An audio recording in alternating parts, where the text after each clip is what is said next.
Lagi niyong inuulit na ang pamilya ni Figureland Garling ang pinakamalakas sa One Piece. 3 henerasyon daw na puro panghari ang lakas. Pero hindi papayag ang pamilya naming Monkey. Noong labanan sa God Valley 38, taon na ang nakalipas, kasing tindi ng mga emperador ng dagat ang mga kalaban. Sa galing ni St. Garling, binansagan pa siyang hari ng mga mandirigma ni Oda.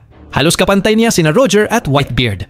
Pagkaraan, itinaas siya ni Imo bilang isa sa 5 elders. Patunay kung gaano siya kalakas. Pero tandaan, si Garp ang bayani ng hukbong dagat at ilang beses na niyang nadala sa bingit ng pagkatalo ang grupo ni Roger.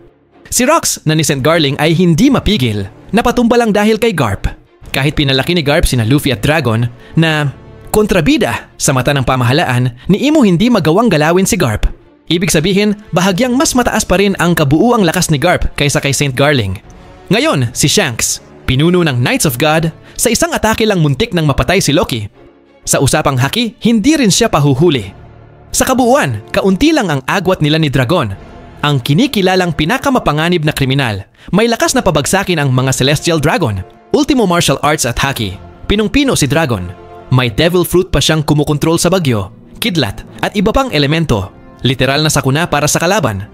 Kaya hanggang ngayon, hindi pa klaro kung sino ang mas malakas kina Dragon at Shanks. Dagdag pa, may teleportation si Shanks at 2 halimaw na teknik sa espada.